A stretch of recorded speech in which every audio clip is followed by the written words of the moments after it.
Hello पिलाମାନେ welcome to my YouTube channel. आज मैं आज पढ़िबा आमे दशम श्रेणी इतिहास बहिर तृतीय अध्यायर चतुर्थ पाठ पढ़िबा। जदि पिलाମାନେ वीडियोटी को तुमर हेल्पफुल होता है ताली निश्चय चैनल को सब्सक्राइब करदेव एवं वीडियो संपूर्ण देखा अनुरोध। ताले हम पढ़िबा चतुर्थ पाठ स्वाधीनता परवर्ती भारतीय अर्थनीति। ताहले स्वाधीनता परवर्ती समय रे आम भारतीय मानकर भारतीय अर्थनीति किपरि थिला से विषय में आज पढ़िबा।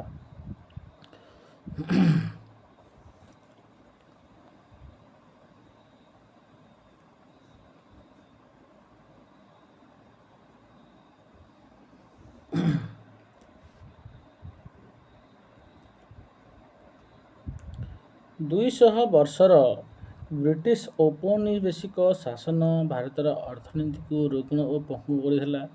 पिलाମାନେ ଯେତେବେଳେ ब्रिटिश माने आम देश में 200 वर्ष शासन करथिला सेतेबेले कौन होइतिला पिलाମାନେ भारतर अर्थनीति को बहुत दुर्बल कर देथिला। 19 और 20 शताब्दीर आद्य भागरे विश्व रे व्यापक शिल्पायन और अर्थनैतिक प्रगति परिलक्षित होइतिला। आ कहला कि जे 19 और 20 शताब्दीर आद्य भागरे विश्व रे कौन होइतिला व्यापक शिल्पायन माने बहुत परिमाण रे शिल्पायन शिल्प स्थापन होइतिला एवं अर्थनीतिर प्रगति मध्य परिलक्षित होइतिला। अर्थनैतिक मध्य प्रगति होइतिला किंतु भारत भली साम्राज्यवाद शासन द्वारा निष्पेषित होउथबा देश मानकरे कौनसी प्रगति परिलक्षित होइनथिला एवं अनेक गुड़िए अर्थनैतिक समस्या मुंड टेकी सारिथिला। तेरे भारतर प्रमुख समस्या गुड़िक थिला परिव्याप्त दारिद्र्य, निरक्षरता और अज्ञानता, विपर्यस्त कृषि व्यवस्था, शिल्पायन क्षेत्र स्थाणुता और हस्त कुटीर शिल्पर अधगति। तेले भारतर प्रमुख समस्या गुड़ से कौन थिला दारिद्र्य थिला, निरक्षरता और अज्ञानता थिला, तेले विपर्यस्त कृषि व्यवस्था थिला, शिल्पायन क्षेत्र स्थाणुता थिला एवं हस्त और कुटीर शिल्पर अधगति थिला।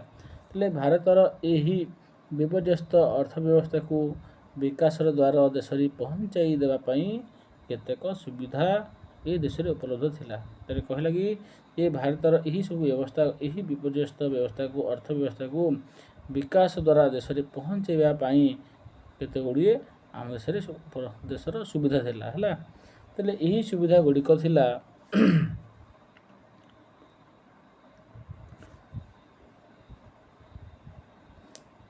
यही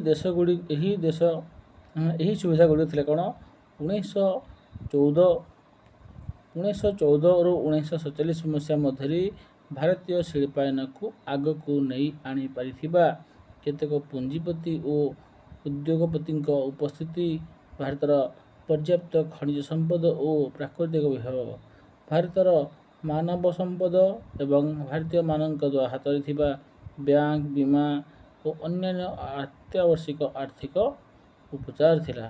जेला ये 1914 रु 1947 मसीहा मध्य आम भारतीय शिल्पायन को आग को नेबा लगी जो केते गुड़िए पूंजीपति थिले हला एवं उद्योगपति थिले से माने कौन करथिले भारतर पर्याप्त खनिज संपद और प्राकृतिक विभाग को भारतर मानव संपद और भारतीय मान हाथ में बैंक बीमा और अन्य अत्यावश्यक आर्थिक उपचार से माने करथिले। तेले मोटामोटी कहवाक गले स्वाधीनता बेलू भारत वर्ष रे एक निजस्व अर्थनैतिक भित्ति उपलब्ध था। एवं कहवाक गले आम जिते स्वाधीनता पाखापाखि कौन होता आम भारत वर्ष रे एक निजस्व भारतर निजस्व अर्थनैतिक भित्तिभूमि उपलब्ध थिला। यही भित्तिभूमि उपर एक सबल और दृढ़ अर्थनीति प्रतिष्ठा करा जाई पारिबार आशा थिला। स्वाधीनता बेलू स्वल्प हेले भी केतेक भारतीय शिल्पपति और उद्योगपति देशर शिल्प वाणिज्य बैंकिंग और बीमा क्षेत्र से आसन जमाई सारी। भारत स्वाधीन होगा पर क्यों ଦୃଷ୍ଟିଭଙ୍ଗୀରେ ଭାରତୀୟ ଅର୍ଥନୀତିକୁ ଠିକ୍ ଦିଗଦର୍ଶନ ଦିଆଯାଇପାରିବ ସେ ସମ୍ବନ୍ଧରେ ବିଶେଷ ମତ ପାର୍ଥକ୍ୟ ନଥିଲା।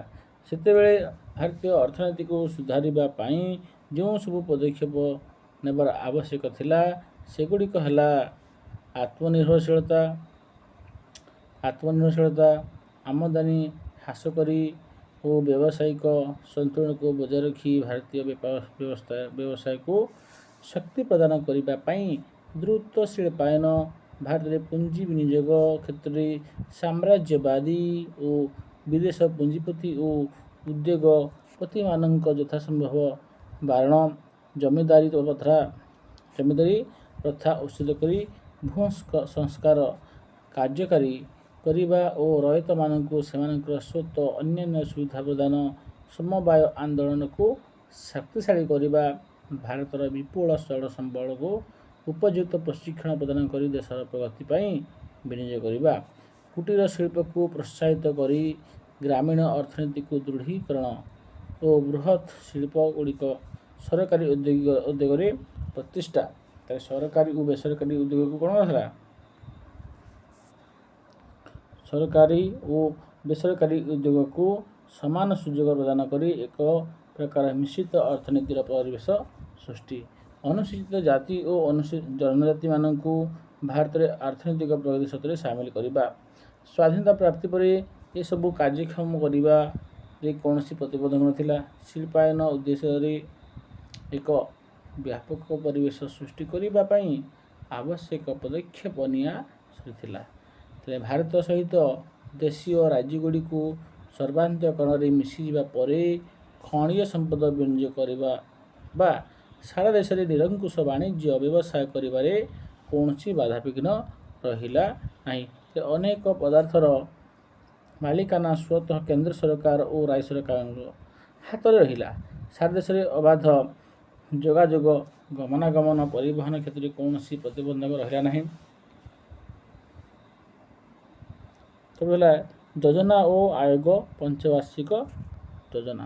ପଢ଼ିବା ଆମେ ଯୋଜନା ଆୟୋଗ ପଞ୍ଚବାର୍ଷିକ ଯୋଜନା ପଢ଼ିବା। ପିଲାମାନେ ମନ ଦେଇକି ସବୁ ଶୁଣିବ, ଯେଉଁ ପଏଣ୍ଟ ଯୋଗ ବାରମ୍ବାର କହୁଛି ତାହାକୁ ମନ ଦେଇ ଶୁଣିବ ହେଲା। ହେଲେ 1950 ମସିହା ମାର୍ଚ୍ଚ 15 ତାରିଖରେ ଭାରତ ସରକାର ଯୋଜନା ଆୟୋଗ ଗଠନ କରିଥିଲେ। ପିଲାମାନେ ମନେ ରଖିବ ଯେ ହେଲା କେବେ 1950ରେ କାଁ ହେଲା 1950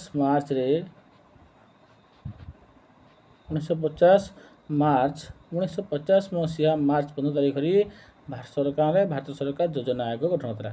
ପିଲାମାନେ ମନେ ରହିଲା ଯେ 1950 ମସିହା ମାର୍ଚ୍ଚ ମାସରେ କାଁ ହେଲା ମାର୍ଚ୍ଚ 15ରେ ଭାରତ ସରକାର ଯୋଜନା ଆୟୋଗ କ'ଣ ଥିଲା? ଆୟୋଗ ଗଠନ କରିଥିଲେ। ପ୍ରଧାନମନ୍ତ୍ରୀ ପ୍ରଥମ ପଞ୍ଚବାର୍ଷିକ ଯୋଜନା ପାଇଁ ଚିଠା କରିଥିଲେ। ତାହେଲେ କିଏ କରିଥିଲେ? ପ୍ରଧାନମନ୍ତ୍ରୀ ଏହାର ଚେୟାରମ୍ୟାନ୍ ଥିଲେ। ପ୍ରଧାନମନ୍ତ୍ରୀ ଏହାର ଚେୟାରମ୍ୟାନ୍ ଥିଲେ।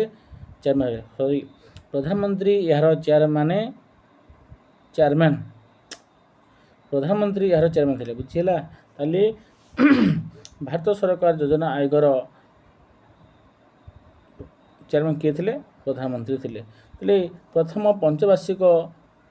ପଞ୍ଚବାର୍ଷିକ ଯୋଜନା ପାଇଁ ଚିଠା ପ୍ରସ୍ତୁତ ହେଲା। ତାପରେ କ'ଣ ହେଲା? ପ୍ରଥମ ପଞ୍ଚବାର୍ଷିକ ଯୋଜନା ପାଇଁ ଚିଠା ପ୍ରସ୍ତୁତ କରାଗଲା। 1951ରୁ 1956 ମସିହା ପର୍ଯ୍ୟନ୍ତ ପ୍ରଥମ ପଞ୍ଚବାର୍ଷିକ ଯୋଜନା କାର୍ଯ୍ୟକାରୀ ହେଲା। ତାହେଲେ ପିଲାମାନେ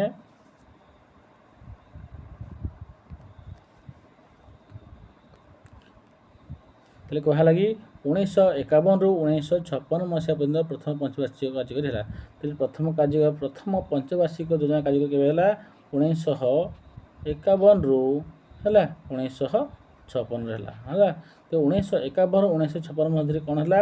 ଯେ ପ୍ରଥମ ପଞ୍ଚବାର୍ଷିକ ଯୋଜନା କାର୍ଯ୍ୟକାରୀ ହେଲା। ବୁଝିହେଲା। ତାହେଲେ 1951ରୁ 1956ରେ କ'ଣ ହେଇଥିଲା? ପଞ୍ଚବାର୍ଷିକ ଯୋଜନା କାର୍ଯ୍ୟକାରୀ ହେଲା। ତାହେଲେ ପ୍ରଥମ ପଞ୍ଚବାର୍ଷିକ ଯୋଜନାରେ ହେଲା କିଏ ଚେୟାରମ୍ୟାନ୍ ଥିଲେ ପିଲାମାନେ? ପ୍ରଧାନମନ୍ତ୍ରୀ ଥିଲେ। ଏବଂ କେବେ ଆରମ୍ଭ ହୋଇଥିଲା? 1950 ମାର୍ଚ୍ଚ 15ରେ ହେଇଥିଲା ହେଲା।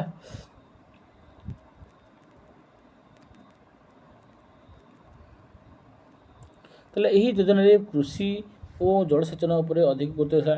ତାହେଲେ ପିଲାମାନେ ପ୍ରଥମ ପଞ୍ଚବାର୍ଷିକ ଯୋଜନାରେ କ'ଣ ବେଶୀ ଇମ୍ପୋର୍ଟାନ୍ସ ଦିଆଯାଇଥିଲା ହେଲା ଯେ କୃଷି ଓ ଜଳସେଚନ ଉପରେ କୃଷି ଓ ଜଳସେଚନ ଉପରେ କ'ଣ କୃଷି ଓ ଜଳସେଚନ ଉପରେ ଅଧିକ ଗୁରୁତ୍ୱ ଦିଆଯାଇଥିଲା।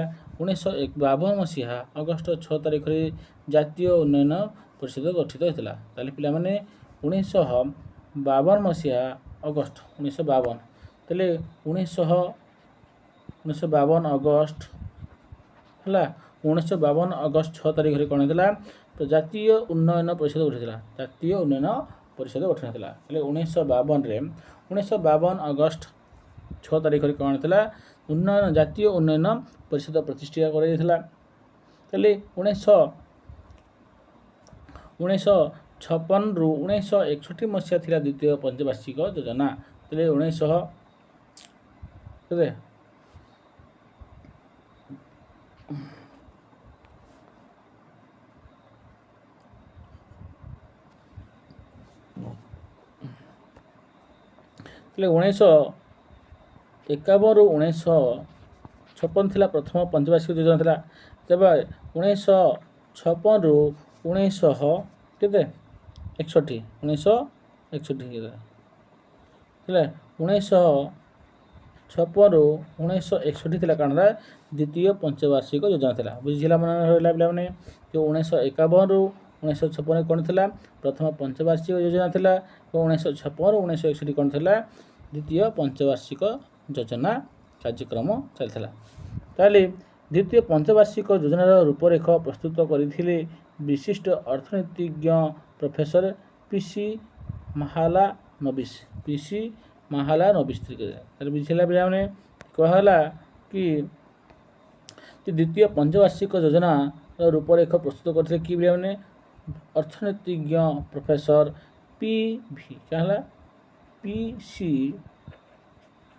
ପିସି ମାହାଲାନୋବିସ୍ କି ଥିଲେ ପିଲାମାନେ ପିସି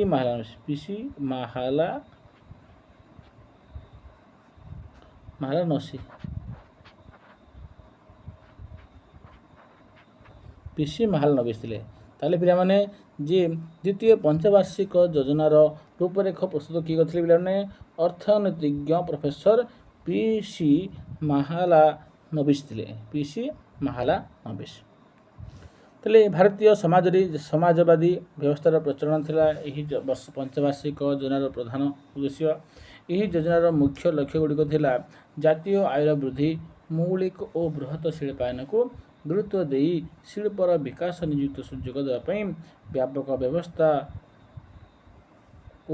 ଏବଂ ଆୟ ଓ ସମ୍ପତ୍ତିର ସୁଷମ ବଣ୍ଟନ, ଶିଳ୍ପ କ୍ଷେତ୍ରରେ ପୁଞ୍ଜି ବିନିଯୋଗକୁ ଉତ୍ସାହ କରିବା ଏହି ଯୋଜନାର ଉଦ୍ଦେଶ୍ୟ ଥିଲା। ତାହେଲେ କୁହାଗଲା ଯେ ଶିଳ୍ପ ପୁଞ୍ଜି ବିନିଯୋଗକୁ ଉତ୍ସାହ କରିବା ଲାଗି ଦ୍ୱିତୀୟ ପଞ୍ଚବାର୍ଷିକ ଯୋଜନାର ଉଦ୍ଦେଶ୍ୟ ଥିଲା। ଶିଳ୍ପାୟନ ଓ ସରକାରୀ ଉଦ୍ୟୋଗ ପ୍ରତିଷ୍ଠା ଉପରେ ଗୁରୁତ୍ୱ ଦିଆଗଲା। ତାପରେ କୁହାଗଲା ଯେ ଶିଳ୍ପାୟନ ଓ ସରକାରୀ ଉଦ୍ୟୋଗ ଉପରେ କ'ଣ ହେଲା ଗୁରୁତ୍ୱ ଦିଆଗଲା।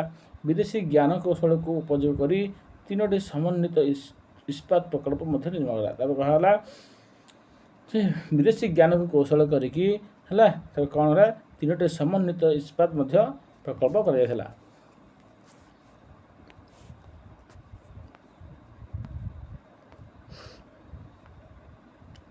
ରାଉରକେଲା ଇସ୍ପାତ କାରଖାନା। 1961ରୁ 1966 ଥିଲା ତୃତୀୟ ପଞ୍ଚବାର୍ଷିକ ଯୋଜନା ହେଲା।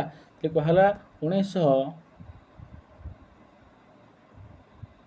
ତାହେଲେ କୁହାଗଲା ପିଲାମାନେ ଯେ 1951ରୁ 1900 କ'ଣ ହେଲା ପ୍ରଥମ ପଞ୍ଚବାର୍ଷିକ ଥିଲା ହେଲା। 1951ରୁ 1956 ଥିଲା ପ୍ରଥମ ପଞ୍ଚବାର୍ଷିକ ଯୋଜନା। 1956 ଥିଲା 1961 ଥିଲା କ'ଣ ହେଲା ଦ୍ୱିତୀୟ ପଞ୍ଚବାର୍ଷିକ ଯୋଜନା। ତୃତୀୟ ପଞ୍ଚବାର୍ଷିକ ଯୋଜନା ଥିଲା 1961ରୁ 1966 ଥିଲା ହେଲା ପିଲା କ'ଣ ହେଲା ଯେ 1951ରୁ 1956 କ'ଣ ଥିଲା ପ୍ରଥମ ପଞ୍ଚବାର୍ଷିକ ଯୋଜନା ଥିଲା। 1956ରୁ 1961 ଥିଲା କ'ଣ ଥିଲା द्वितीय पंचवार्षिक योजना एवं 1961 ରୁ 1966 थिला तृतीय पंचवार्षिक योजना थिला। ताले 1962 रे चीन रो भारत उपरे आक्रमण रहला जे 1962 रे कोन हला चीन रो भारत उपरे आक्रमण हला।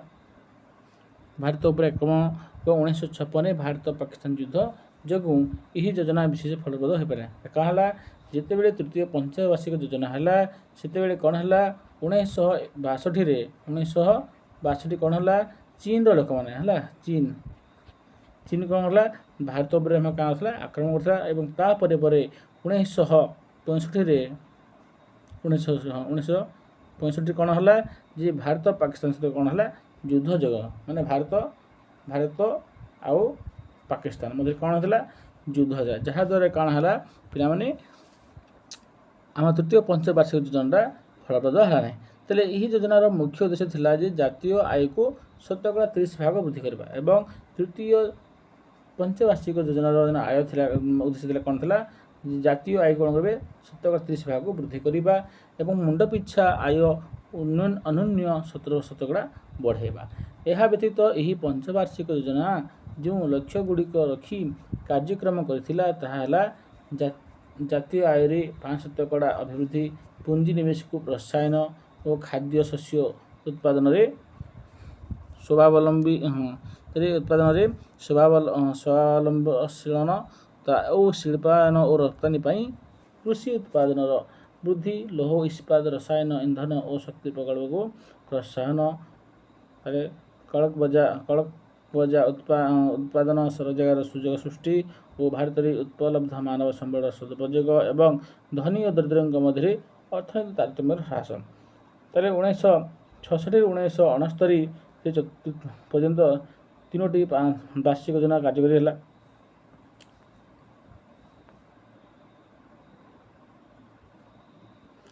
पर्यंत 3टी वार्षिक योजना कार्यकारी है। चतुर्थ पंचवार्षिक योजना थिला 1969 ରୁ 1974। ताले चतुर्थ पंचवार्षिक योजना केबे हेतला 1969 ରୁ 1974 हला। ते 1969 ରୁ 1974 का हला चतुर्थ पंचवार्षिक योजना हेतिला। ते चतुर्थ पंचवार्षिक योजना री मुख्य उद्देश्य थिला जे कृषिजात द्रव्यर अधिक उत्पादन। ताले चतुर्थ रे कोन हला कृषिजात द्रव्यर अधिक उत्पादन करबा ना कृषि क्षेत्र में बहुत अधिक उत्पादन करने ताकर उद्देश्य थिला। तेले जनसाधारण जीवन धारण मान को उन्नत करबा तेले जनसाधारण जीवन मान को उन्नत करने यही योजना काल समता और सामाजिक न्याय यही योजना काल समता और सामाजिक न्याय उपर गुरुत्व दिगला। धनी और दरिद्र मध्य तारतम्य को ह्रास करने यही योजना लक्ष्य धार्य करा। गला धनी और दरिद्र मानक मध्य समता रखापी कहला। 1969 14टी बैंक को जातीयकरण कराला। पे मन रख कह 1969 मसीह केतोटी बैंक को जातीयकरण कराइला 14 बैंक है। तो 1969 मसीह 14 बैंक कौन कर जातीयकरण करा। ताले बैंक और अन्य ऋण प्रदान करुवा संस्थागुड़ी को लोकों निकटतर करागला। कृषिर विकास पर अधिक गुरुत्व दिगला। तेरे बांग्लादेशी शरणार्थी समस्या और 1971 भारत पाकिस्तान युद्ध जो यही पंचवार्षिक योजना आशानुरूपक सफलता हासिल कर पारा नहीं। यही योजना काल दरदाम आशातीत भाव वृद्धि पाए और ये योजना कौन है दरदाम बढ़ी चलला। पंचवार्षिक योजना 1974 ରୁ 1979 मध्य कार्यकारी है। पंचम पंचवार्षिक योजना के 1974 ରୁ 1974 1979 है। तो 19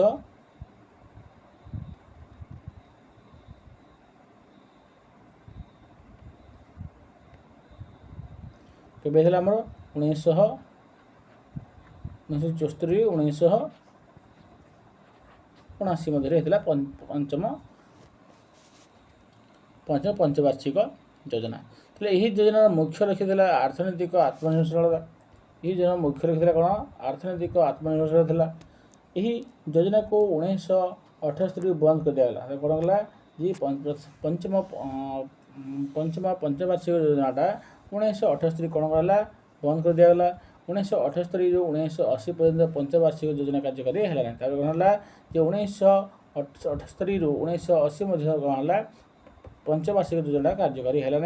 से कौन है 1980 ରୁ 1985 और 1985 ରୁ 1990 यथाक्रमे षष्ठ और सप्तम पंचवार्षिक योजना कार्यकारी है। कौन है 1980 ରୁ 1985 और 1985 ରୁ 1990 मध्य कौन है पंचवार्षिक योजना होता। बुझे षष्ठ स्वतंत्र है। षष्ठ का 1980 ରୁ 1985 होता षष्ठ है। षष्ठ पंचवार्षिक योजना 1985 ରୁ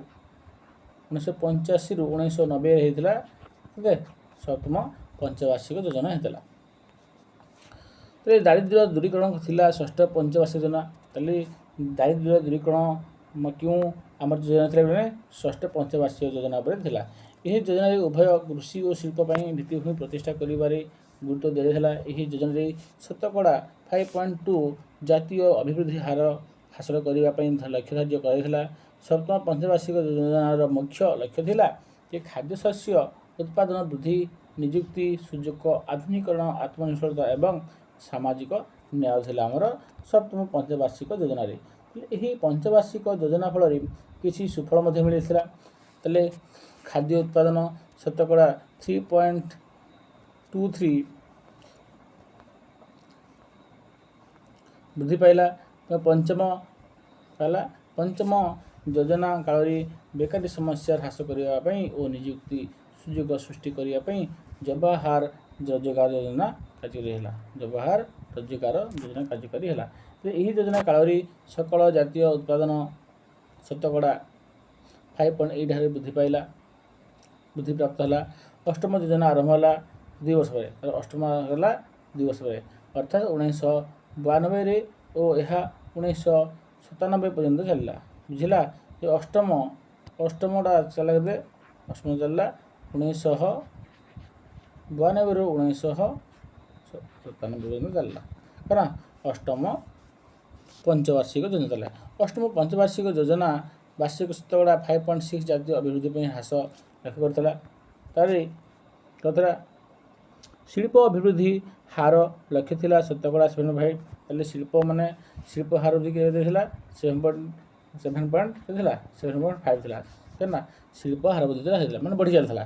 ताले योजना शेष देखा जे वार्षिक हाराहारी अभिवृद्धि हार होची 6.8 थिला।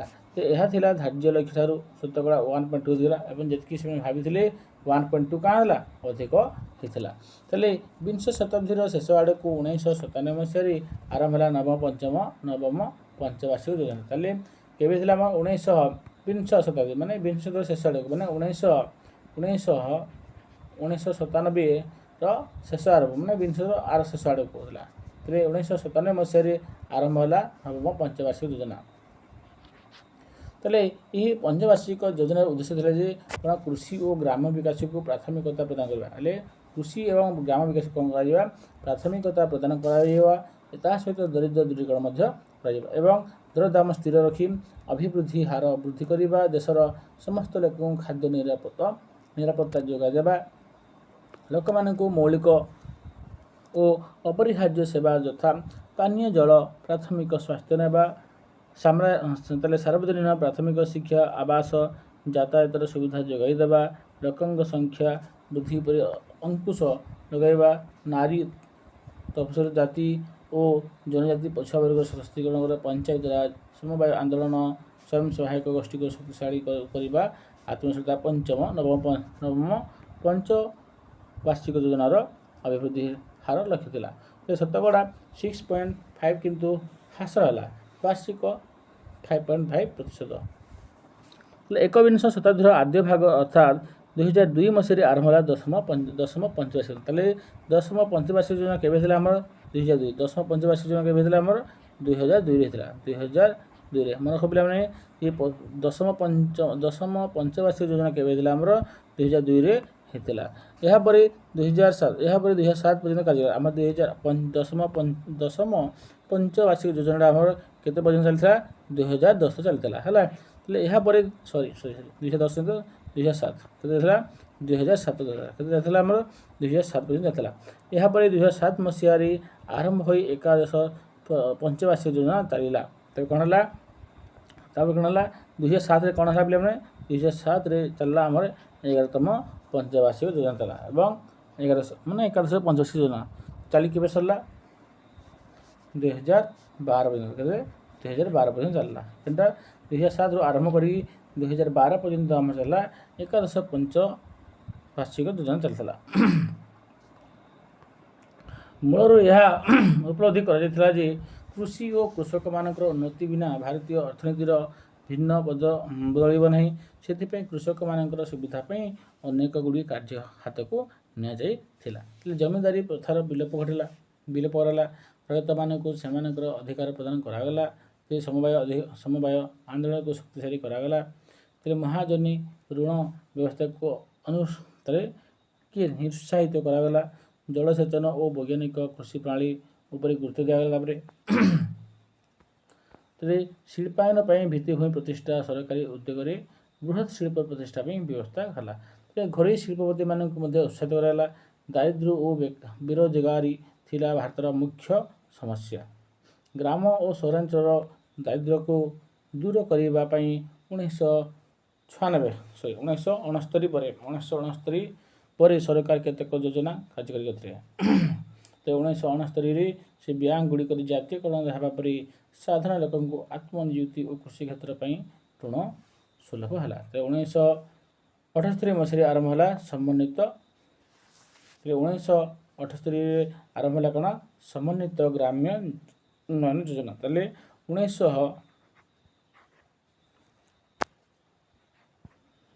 1978 कौन है आरंभ है कौन समन्वित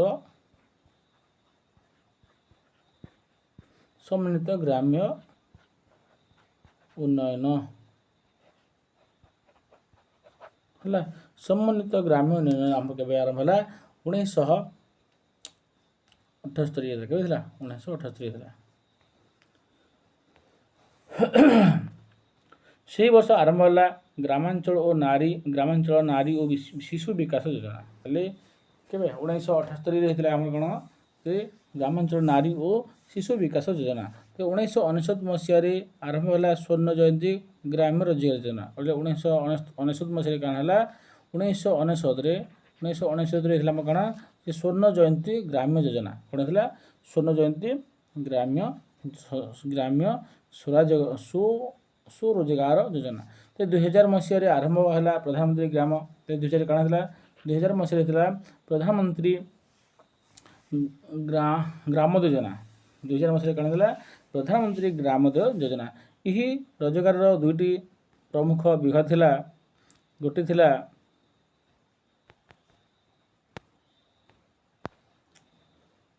प्रधानमंत्री ग्राम्य सड़क योजना। गोटे थिला कौन प्रधानमंत्री ग्राम्य सड़क योजना थिला और अन्य थिला इंदिरा आवास।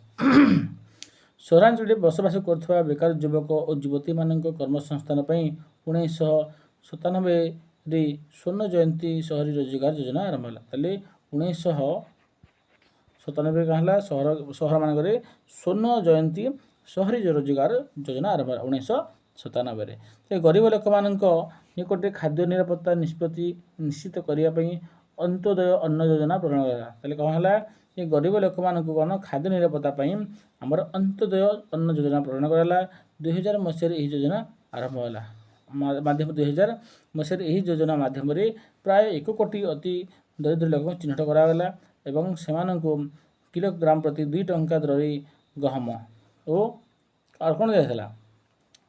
तो अंत्योदय योजना के 2000 मसीह आरंभ होता बोल। गहम और चाउल गहम और 3 टंका दर मासक 25 किलोग्राम चाउल देवार व्यवस्था कला। तेल अंत्योदय आमर थिला कौन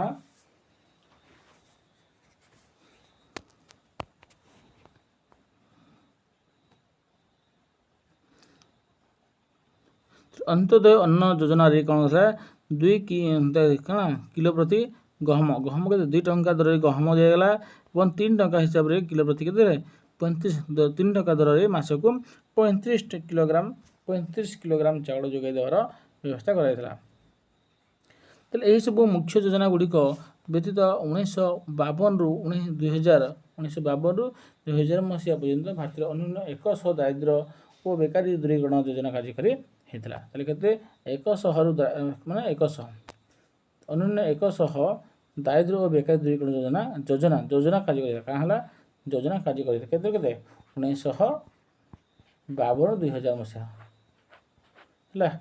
1952-2000 मसीहा मध्य 100 रु अधिक कौन है योजना कार्यकारी होता। तेल यही सब योजना दारिद्र्य बेकार बेरोजगारी आंचलिक वैषम्य प्रभृति मुख्य अर्थनैतिक समस्या गुड़िकर अंत घटई पारि नथिले सुधा गरीब और बेकार मानकर अभावनीय व्यवस्था अनेक मात्रा दूर कर सहायक होती। भारतीय उद्योगपति माने समयर आह्वान को चाही नूतन शिल्प प्रतिष्ठा कले शिल्पायन और देशर सामाजिक और अर्थनैतिक प्रगति पर व्यवस्था चेष्टा है। रास्ताघाट रेलपथ जलसेचन परिवहन गमनागमन मानव संबल विकास प्रचुर परिमाण पुंजी विनियोग करागला। बैंक सेवा बीमा व्यवस्था को लोकाभिमुखी करागला। हरित क्रांति जरिया देशर खाद्य भाव को एक प्रकार दूर कर दिगला। सरकारी उद्योग परिचालना केतेक शिल्प संस्था लाभदायक प्रमाणित है। पर्यटन मद प्रमोद गणमाध्यम भली विकल्प अर्थनैतिक क्षेत्र सृष्टि करागला। भारतर अर्थनीति वर्तमान देश बेस सुदृढ़। स्वाधीनता पर भारतीय अर्थनीतिर मूलमंत्र थिला मिश्रित और नियंत्रित अर्थनीति। भारत स्वाधीनता पर कौन है भारतीय अर्थनीतिर मूलमंत्र कौन था मिश्रित और नियंत्रित अर्थनीति। यही नीति प्रचलित समय घरोई और सरकारी उद्योग उभय को प्रोत्साहित करा और क्यों क्षेत्र में किए अर्थ विनियोग कर स्थिर कर 1956 मसीह एक नुआ शिल्प नीति संकल्प घोषित है। 1956 कौन है एक नुआ शिल्प नीति संकल्प घोषित होता और एक समाजवादी समाजर प्रतिष्ठा उद्यम आरंभ है। 1956 मसीह शिल्पनीति अल्प केतेक परिवर्तन सहित 1990 मसीहा पर्यंत बलवत्तर रहा। 1956 रु 1990 बढ़ी चलला। तेज 1951 मसीह भारतीय अर्थनीति अनेक जुगात परिवर्तन आसा। 1951 बहुत परिवर्तन आसाला। केते को विश्व अर्थनीति मध्य एक प्रकार परिवर्तित हो सारी थाए। सोवियत रूसियार साम्यवादी अर्थनीति एक प्रकार प्रत्याख्यान हो सारी से क्या सोवियत रूसियार साम्यवादी अर्थनीति एक प्रकार प्रत्याख्यान हो सारी थाए। विश्व को आसी थाए उदारीकृत अर्थनैतिक संस्कार लहरी भारत को विश्व अर्थनीति सहित सामिल करने भारत में पुंजी निवेश क्षेत्र उन्मुक्त है। स्वाधीनता पर प्रचलित मिश्रित अर्थनीति स्थान भारत विमुक्त और बाध अर्थनीति अवलंबन करा। कौन है स्वाधीनता पर मिश्रित अर्थनीति को स्थान कौन है भारत में विमुक्त अबाध अर्थनीति अवलंबन कराला। भारत में मुक्त अर्थनीतिर जुग आरंभ है। भारत में मुक्त अर्थनीति जुग आरंभ है 1991 मसीह। भारत में मुक्त अर्थनीतिर जुग के आरंभ है 1991 मसीह आरंभ होता।